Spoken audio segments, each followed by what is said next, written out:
जय श्री कृष्ण भक्तों, आइए रसपान करते हैं कार्तिक माह के महात्म्य का 25वां अध्याय।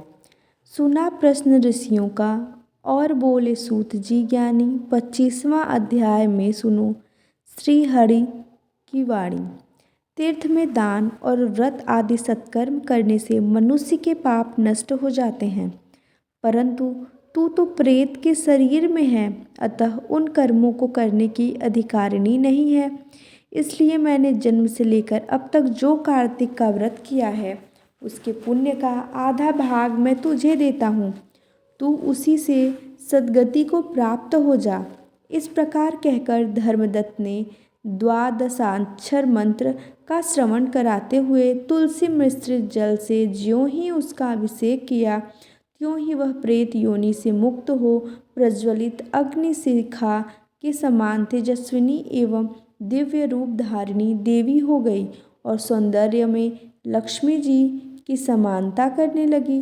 तदंतर उसने भूमि पर दंड की भांति गिरकर ब्राह्मण देवता को प्रणाम किया और हर्षित होकर गदगद वाणी में कहा, हे द्विज श्रेष्ठ, आपके प्रसाद से आज मैं इस नरक से छुटकारा पा गई।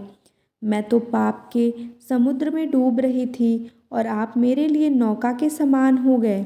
वह इस प्रकार ब्राह्मण से कह रही थी कि आकाश में से एक दिव्य विमान उतरता दिखाई दिया। वह अत्यंत प्रकाशमान एवं विष्णु रूपधारी पार्षदों से युक्त था। विमान के द्वार पर खड़े हुए पुण्यशील और सुशील ने उस देवी को उठाकर श्रेष्ठ विमान पर चढ़ा लिया। तब धर्मदत्त ने बड़े आश्चर्य के साथ उस विमान को देखा और विष्णु रूपधारी पार्षदों को देखकर साष्टांग प्रणाम किया। पुण्यशील और सुशील ने प्रणाम करने वाले ब्राह्मण को उठाया और उसकी सराहना करते हुए कहा, हे द्विज श्रेष्ठ, तुम्हें साधुवाद है, क्योंकि तुम सदैव भगवान विष्णु के भजन में तत्पर रहते हो, दीनों पर दया करते हो, सर्वज्ञ हो तथा भगवान विष्णु के व्रत का पालन करते हो। तुमने बचपन से लेकर अब तक जो कार्तिक व्रत का अनुष्ठान किया है, उसके आधे भाग का दान देने से तुम्हें दूना पुण्य प्राप्त हुआ है और सैकड़ों जन्मों के पाप नष्ट हो गए हैं। अब यह बैकुंठ धाम में ले जाई जा रही है। तुम भी इस जन्म के अंत में अपनी दोनों स्त्रियों के साथ भगवान विष्णु के बैकुंठ धाम में जाओगे और मुक्ति प्राप्त करोगे। धर्मदत्त, जिन्होंने तुम्हारे समान भक्तिपूर्वक भगवान विष्णु की आराधना की है, वे धन्य और कृतकृत्य हैं। इस संसार में उन्हीं का जन्म सफल है। भली भांति आराधना करने पर भगवान विष्णु देहधारी प्राणियों को क्या नहीं देते हैं।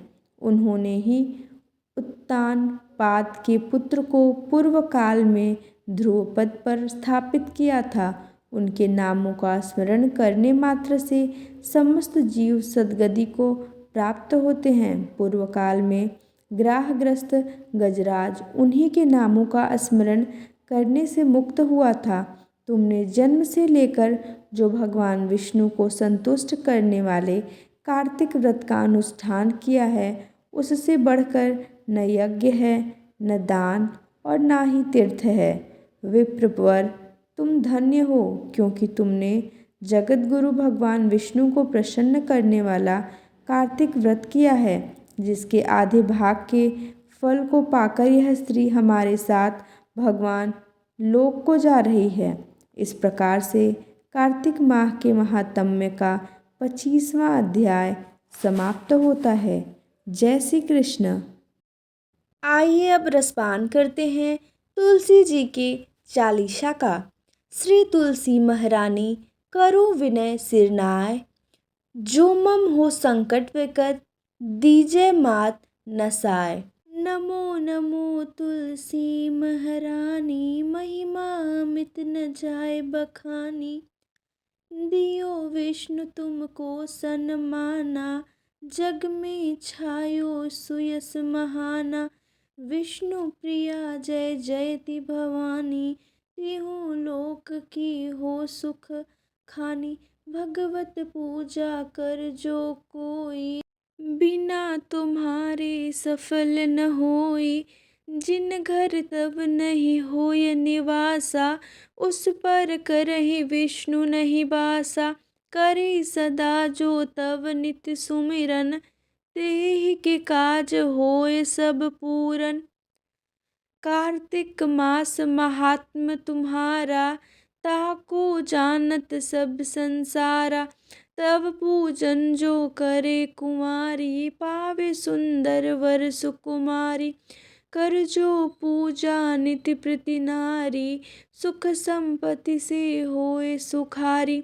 वृद्धा नारी करे जो पूजन, मिले भक्ति होवे पुलकित मन। श्रद्धा से पूजे जो कोई, भवनिधि से तर जावे सोई। कथा भागवत यज्ञ करावे, तुम बिन नहीं सफलता पावे। छायो तब प्रताप जग भारी, ध्यावत तुम्हि सकल चितधारी। तुम्हि मात यंत्रन तंत्रन में, सकल काज सिद्धि होवे क्षण में। औषधि रूप आप हो माता, सब जग में तब यश विख्याता। देव ऋषि मुनि और तपधारी, करत सदा तब जय जयकारी। वेद पुराण तब यश गाया, महिमा अगम पार नहीं पाया। नमो नमो जय जय सुख कारणी, नमो नमो जय जय दुख निवारिणी। नमो नमो सुख संपत्ति देनी, नमो नमो अघ काटन छीनि। नमो नमो भक्तन दुख हरणी, नमो नमो दुष्टन मन छेदी। नमो नमो भव भार उतारनी, नमो नमो परलोक सुधारनी। नमो नमो निज भक्त उबारनी, नमो नमो जन काज सवारनी। नमो नमो जय कुमति नसावनी, नमो नमो सब सुख उपजावनी। जयति जयति जय तुलसी माई, ध्याऊँ तुमको शीस नवाई।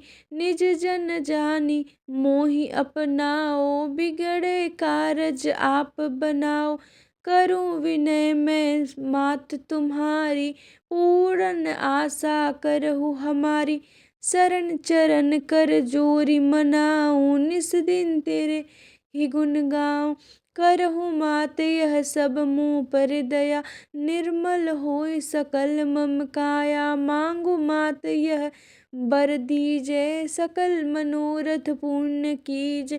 जानू नहीं कुछ नेम आचारा, क्षमहु मात अपराध हमारा। 12 मास करी जो पूजा, ता सम जग में और न दूजा। प्रथम ही गंगा जल मंगवावे, फिर सुंदर स्नान करावे। चंदन अक्षत पुष्प चढ़ावे, धूप दीप नैवेद्य लगावे। करे आचमन गंगा जल से, ध्यान करे हृदय निर्मल से।